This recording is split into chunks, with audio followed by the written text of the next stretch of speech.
Muchas gracias, Presidenta, y gracias, senador Mayans, por su comprensión.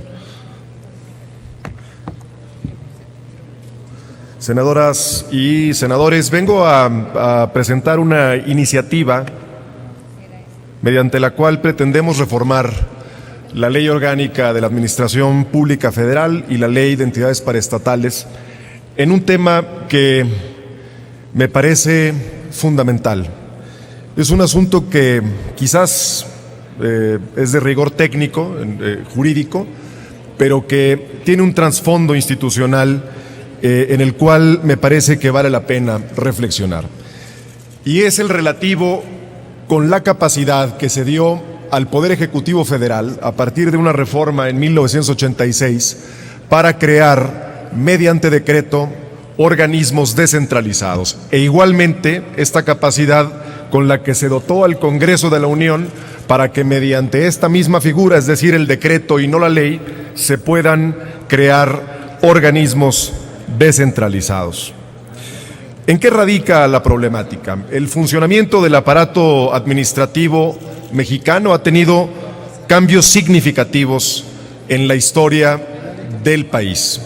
Fundamentalmente, se reconoce en el poder del presidente de la República algunas facultades que pueden llamarse de carácter metaconstitucional, pero que sin entrar en ese debate, indudablemente podemos hablar de facultades que dentro del margen constitucional resultan de dudosa eficacia. Y déjenme ponerles un ejemplo.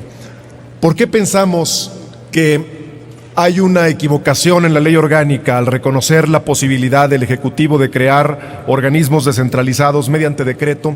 Por dos razones fundamentales. La primera es porque el Ejecutivo carece de competencia para delegar en la creación de un organismo descentralizado. ¿En qué consiste esto? Bueno, pues básicamente en que un organismo descentralizado, de acuerdo con la propia estructura constitucional y legal, se inserta en una estructura paralela al Ejecutivo.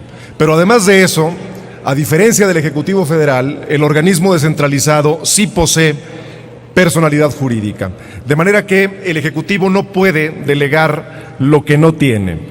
La otra parte es que el decreto resulta un instrumento insuficiente para la creación de un organismo descentralizado. El decreto es efectivamente quizás en el eslabón de la cadena normativa una herramienta del Ejecutivo para hacer cumplir la ley que está subordinada a la propia legislación. De manera que el Ejecutivo no podría, ni siquiera el Congreso de la Unión, crear un organismo descentralizado bajo la figura del decreto. Esta explicación, al final de cuentas, lo que trata de demostrar es que en la creación de un organismo descentralizado tendríamos que sujetarnos al principio de reserva de ley. La competencia de los órganos del Estado, como les decía, puede ser originaria o delegada. Es originaria cuando proviene de la ley en sentido formal y material, y es delegada cuando la misma ley le reconoce esta capacidad al ente que prácticamente la delega. Finalmente, lo que les pediría, compañeras y compañeros legisladores, es que nos diéramos la oportunidad de reflexionar en este tema y le diéramos al ordenamiento jurídico la posibilidad de depurar esto que me parece que es un vicio de constitucionalidad que está en la norma desde 1986. Muchas gracias, Presidenta. Gracias, señor senador. Túrnese a las Comisiones Unidas de Gobernación y de Estudios Legislativos, segunda. Le pido también a la